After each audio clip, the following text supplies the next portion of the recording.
अस्सलाम वालेकुम नाज़रीन, मैं हूं आसिफ शेख। मुसलमान जहां पर कुरान मजीद से हिदायत हासिल करते हैं, वहीं पे अंग्रेज कुरान मजीद से ऐसे मौज़ूआत लेते हैं जिन पे वो रिसर्च करते हैं।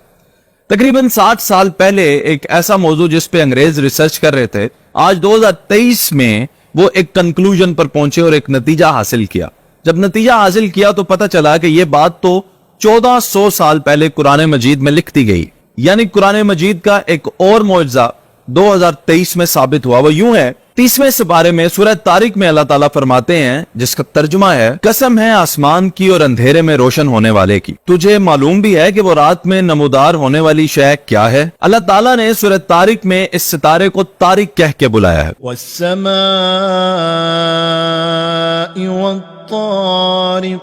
इससे पहले जब भी सितारों की बात हुई कुरान मजीद में तो सितारों को नजम कहा गया, लेकिन तारिक कहां से आ गया? तारिक भी अरबी में नया लफ्ज था। इस सितारे को तारिक इसलिए कहा गया क्योंकि तारिक का मतलब लफ्जी माना होता है खटखटाना, डोर नॉकिंग की आवाज, ठक ठक की आवाज। यानी 1400 साल पहले अल्लाह ताला ने कुरान मजीद में बताया कि एक ऐसा सितारा भी है जिसकी आवाज ठक ठक जैसे नॉकिंग की आवाज होती है।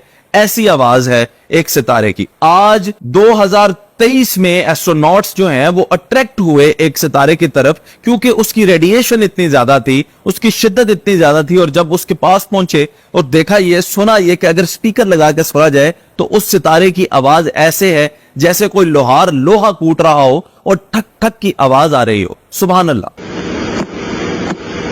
अंग्रेज ने इस सितारे को पल्सर का नाम दिया। पल्सर भी उसको इसलिए कहा गया क्योंकि उसमें मुसलसल और एक तसलसल के साथ उसमें आवाज ठक ठक जैसी एक आवाज चल रही है, इसीलिए उसको पल्सर का नाम दिया गया। जिस एस्ट्रोनॉट ने यह नताइज हासिल किया, आज वो भी परेशान है कि 1400 साल पहले प्रॉफिट मोहम्मद सल्लल्लाहु अलैहि वसल्लम को कैसे पता था कि इतनी दूर कहकशां के अंदर एक ऐसा सितारा है जिसकी आवाज डोर नॉकिंग जैसी आवाज है।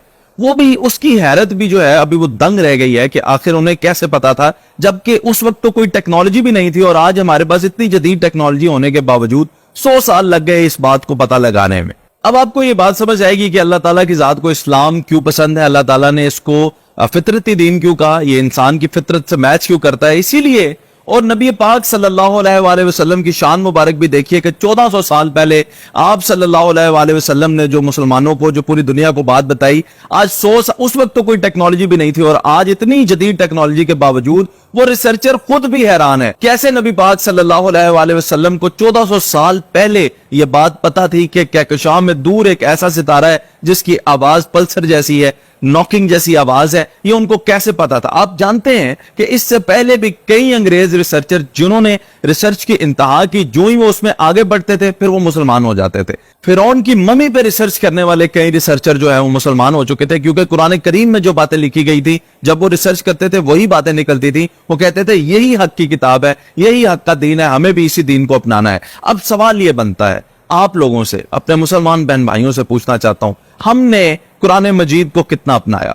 कुरान मजीद अब हमारे घरों में अलमारियों के सबसे आखिरी और ऊपर वाले कोने में पड़ा होता है। अब हम इसे दो कामों के लिए इस्तेमाल करते हैं। एक, जब हमें अपनी बच्ची को रुखसत करना होता है तो हम उसके सर पे रखते हैं। दूसरा, जब अदालत में हम हलफ उठाते हैं तो हम कुरान के ऊपर हाथ रखते हैं। कभी इसको खोल के पढ़ने की तौफीक अब हमें नहीं होती। और जो मुसलमान अपने कुरान मजीद से दूर होते जा रहे हैं, कैसे ये मुमकिन है कि आप इस जदीद दुनिया के अंदर आपका भी नस्ल नौ इंसानी में कोई कंट्रीब्यूशन हो, कोई चीजें आपने भी बनाई हो, कोई आपका भी ऐसा कंट्रीब्यूशन हो कि हम कह सके मुसलमानों पे ये बाइस फख्र बात है कि इन्होंने ये कंट्रीब्यूट किया है। इसीलिए नहीं कर सके क्योंकि हम कुरान से दूर हैं। अल्लाह करीम ने कुरान मजीद में दो अल्फाज बार बार कहे हैं, या तदब्बरून या तफक्करून। तुम तहकीक क्यों नहीं करते, तुम गौर फिक्र क्यों नहीं करते? और यही बात अंग्रेज ने ले ली और मुसलमान जो है ना वो गौर फिक्र कर सके, ना वो रिसर्च कर सके, और हम उलझे रहे अपनी रोटी रोजी के मसाइल के अंदर ही। तो हमें अपने कुरान मजीद के साथ लगाव पैदा करना है। जब हम पढ़ेंगे और तर्जुमा के साथ पढ़ेंगे तो हमारे ऊपर भी इल्म के कई राज खुलेंगे और हम भी फिर इंशाअल्लाह ताला दुनिया में तरक्की कर सकेंगे। जब हमने अपने कुरान मजीद को छोड़ दिया और हम जदीद अलूम के पीछे पड़ गए और बहुत सारी चीजों के पीछे पड़ गए हैं, लेकिन मिला वहां से कुछ भी नहीं मां सिवा जलालत के, तो अपनी किताब को अपनाएं मुसलमानों, अपने कुरान मजीद को पढ़ो और अल्लाह की रस्सी को मजबूती से थाम लो।